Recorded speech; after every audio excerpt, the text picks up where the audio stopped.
বলে করে medical team নিয়ে যাচ্ছে টাইগার আহত। কানপুরে বাংলাদেশ ও ভারতের মধ্যকার দ্বিতীয় টেস্ট চলছে।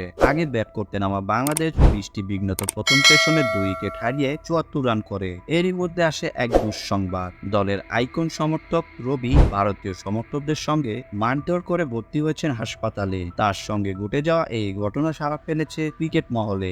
বাংলাদেশি সমর্থকরা তার সমর্থনে কথা বলছেন। বাংলাদেশ দলের প্রায় সব ম্যাচই গ্যালারিতে থাকা রবি সমর্থনও জুগিয়ে যান। গায়ের রং পরিবর্তন করে টাইগারের মতো গ্যালারি থেকে সমর্থন দিয়ে যান তিনি। তাই বেশি পরিচিত এই আইকন ভক্ত। সেই ভক্তের সঙ্গে ঘটে গেল এই বাজে ঘটনা। কানপুরে ম্যাচ চলাকালীন ভারতীয় দর্শকদের সঙ্গে মারামারি ঘটনায় আহত হন তিনি। পরে নিরাপত্তা কর্মীরা তাকে নিরাপদ স্থানে নিয়ে যান।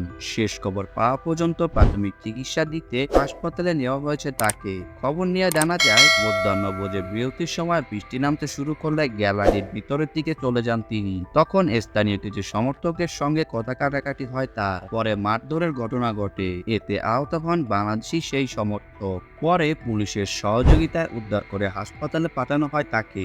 আহত অবস্থায় টাইগার সমর্থক রবি নিজের উপর হামলার কথা স্থানীয় পুলিশকে জানান। পাঁজরের নিচের অংশে আঘাত লেগেছেও বলে জানান তিনি। ভিডিওটি দেখার জন্য অসংখ্য ধন্যবাদ। ভিডিও সম্পর্কে যে কোনো মতামত জানাতে পারেন আমাদের কমেন্ট বক্সে। এছাড়াও নিত্য নতুন এরকম ভিডিও পেতে ভালো লাগলে অবশ্যই ভিডিওটিতে লাইক দিয়ে যাবেন। ধন্যবাদ।